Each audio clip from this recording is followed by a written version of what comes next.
हिवरखेड येथील संत गाडगेबाबा सेवा समितीच्या वतीने स्थानिक दिव्यांग बांधवांना कपडे व ब्लँकेटचे वाटप करण्यात आले। जागतिक दिव्यांग दिनाचे औचित्य साधून दरवर्षीच हा उपक्रम राबविला जातो। निराश्रित वंचित घटकातील लोकांना गाडगेबाबाच्या दशसूत्रीचा जागर करत स्वर्गीय रमेश अग्रवाल यांचे प्रेरणेने मागील 17 वर्षांपासून हा उपक्रम सुरू आहे।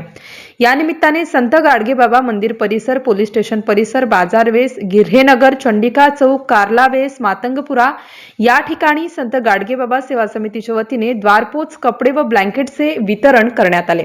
कार्यक्रमाला गावचे पोलीस पाटील प्रकाश गावंडे, संत गाडगेबाबा समितीचे किरण सेदाणी, महादेव नेवारे, विठ्ठल असवार, काशीनाथ असवार, गोसेवक रवी गावंडे, माजी सरपंच प्रतिभा येऊल, सौ अनिता नेवारे, सुधाकर बोडखे, सौ सुनीता बोडखे यांचेसह प्रेस क्लबचे अध्यक्ष सतीश शिंगळे, युवा ग्रामीण पत्रकार संघाचे जिल्हाध्यक्ष रितेश टिलावत, पियुष नाठे, बाळासाहेब नेरकर, राम टावरी, शालिग्राम फोकमारे, भारत सोनोने, मूर्तिकार तायडे यांच्या हस्ते गाडगेबाबा मूर्तीचे पूजन करण्यात आले। त्यानंतर अंध, अपंग, रोगी, निराश्रित, उपेक्षितांना द्वारपोच जाऊन थंडीपासून ऊब मिळावी म्हणून अंगावर पांघरुणासाठी त्यांना ब्लँकेटचे व साडी चोळीचे वितरण संत गाडगेबाबा समिती सहभागी मित्राच्या सहयोगाने मान्यवरांच्या हस्ते वाटप करण्यात आले।